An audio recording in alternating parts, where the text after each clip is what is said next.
नमस्कार दोस्तों, आज है 19 दिसंबर 2025 और हम बताने जा रहे आज की मायावती जी से जुड़ी 10 बड़ी खबरें।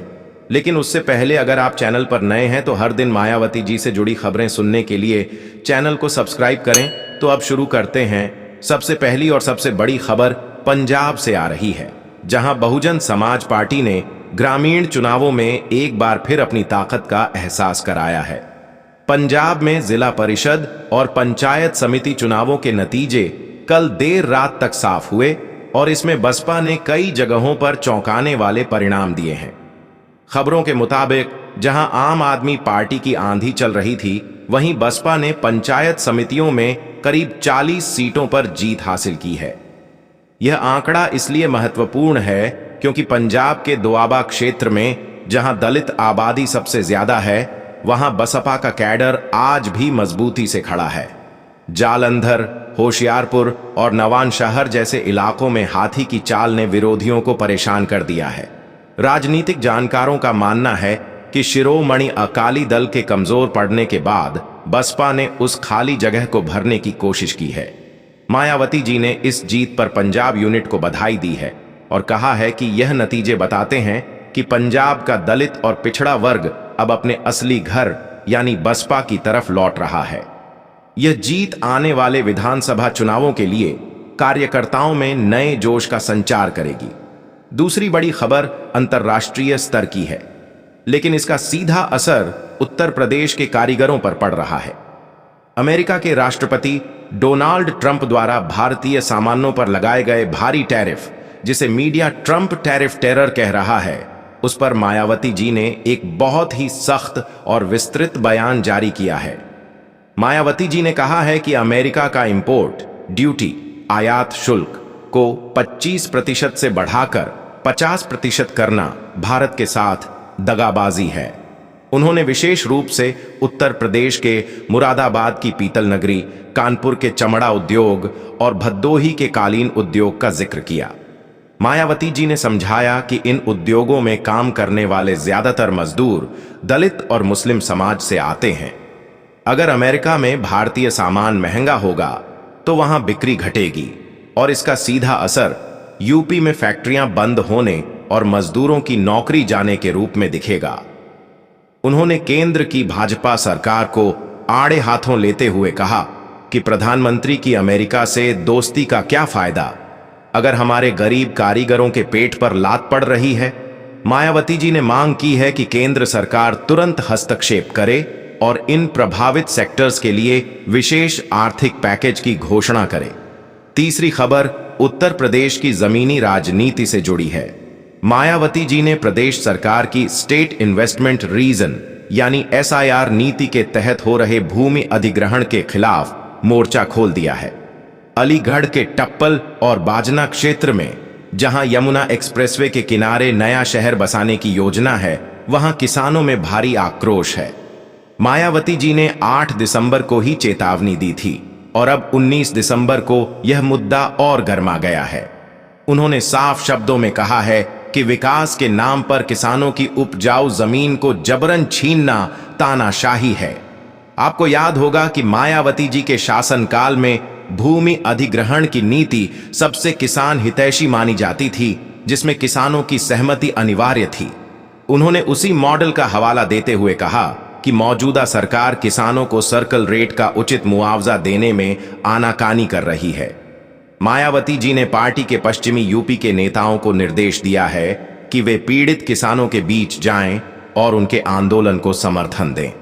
यह खबर इसलिए बड़ी है क्योंकि किसान आंदोलन पश्चिमी यूपी में किसी भी पार्टी का खेल बना या बिगाड़ सकता है। चौथी खबर पार्टी के भविष्य यानी आकाश आनंद से जुड़ी है। पिछले कुछ महीनों में आकाश आनंद की कार्यशैली में जो बदलाव आया है वह काबिले तारीफ है। अक्टूबर की रैली के बाद से आकाश आनंद ने संगठन को कसने का काम शुरू किया है। आज की अपडेट यह है कि आकाश आनंद ने यूथ विंग को हर विधानसभा में डिजिटल वॉरियर तैयार करने का टास्क दिया है। अब आकाश आनंद सिर्फ रैलियों तक सीमित नहीं है, बल्कि वे बूथ लेवल मैनेजमेंट की बारीकियों पर काम कर रहे हैं।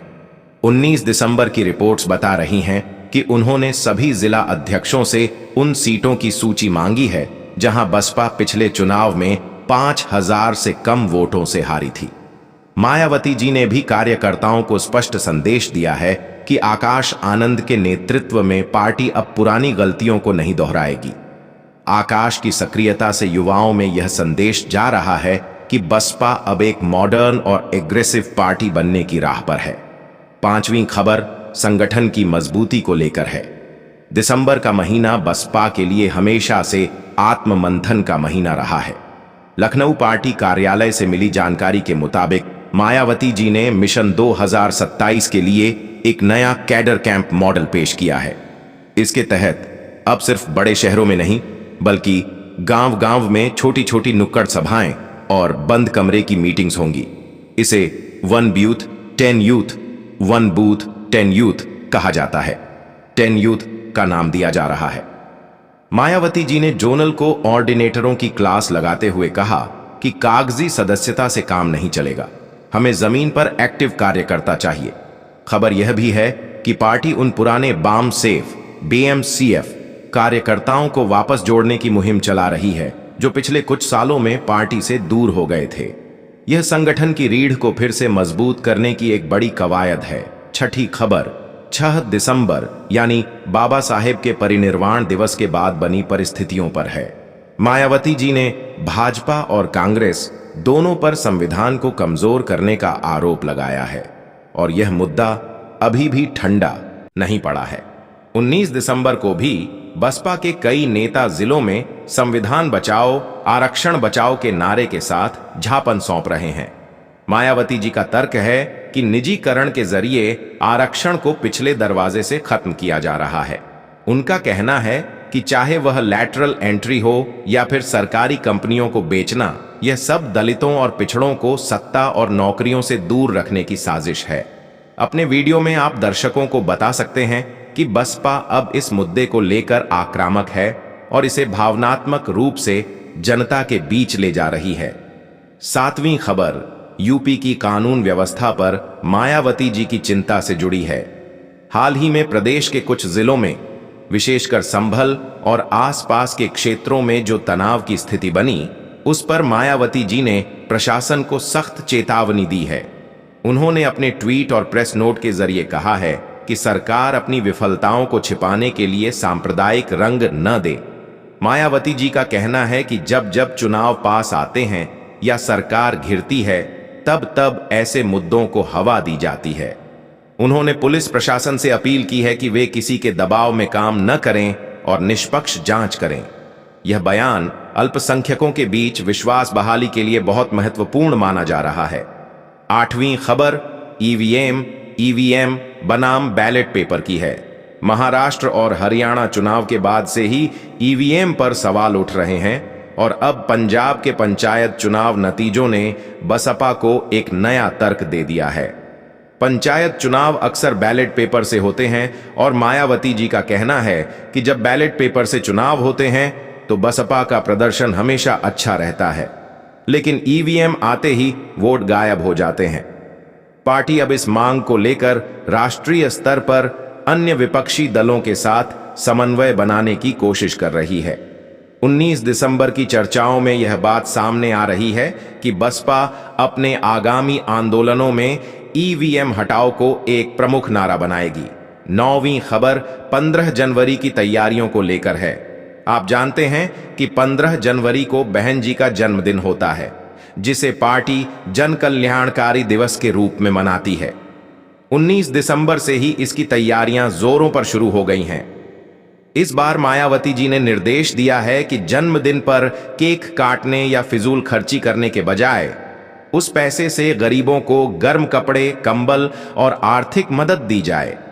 हर विधानसभा क्षेत्र में लक्ष्य निर्धारित कर दिए गए हैं। यह सिर्फ एक जन्मदिन नहीं बल्कि पार्टी का शक्ति प्रदर्शन भी होगा।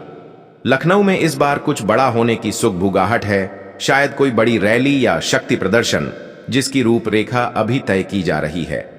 और आखिरी 10वीं खबर बसपा के सोशल मीडिया अवतार से जुड़ी है। जो पार्टी कभी सोशल मीडिया से दूर रहती थी, वह आज विरोधियों को उसी की भाषा में जवाब दे रही है। आकाश आनंद की टीम ने AI और नए टूल्स का इस्तेमाल शुरू कर दिया है।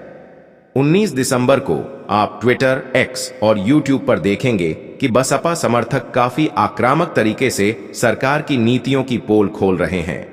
बहन जी फॉर पीएम, बेहान जी फॉर पीएम और बसपा ही विकल्प जैसे हैशटैग अब अक्सर ट्रेंड करते दिखते हैं।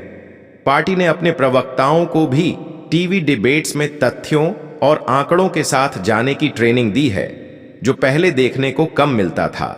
तो दोस्तों, ये थीं वो 10 बड़ी खबरें जो आज यानी 19 दिसंबर 2025 को सियासी गलियारों में गूंज रही हैं। मायावती जी की सक्रियता और आकाश आनंद की मेहनत बता रही है कि हाथी अब शांत नहीं बैठा है। पंजाब की जीत ने एक नई उम्मीद जगाई है और यूपी में किसानों व बेरोजगारों के मुद्दों पर सरकार को घेरकर बसपा ने अपने इरादे जाहिर कर दिए हैं। आप इन मुद्दों पर क्या सोचते हैं? क्या आपको लगता है कि 2027 में बसपा वापसी करेगी? कमेंट करके जरूर बताएं।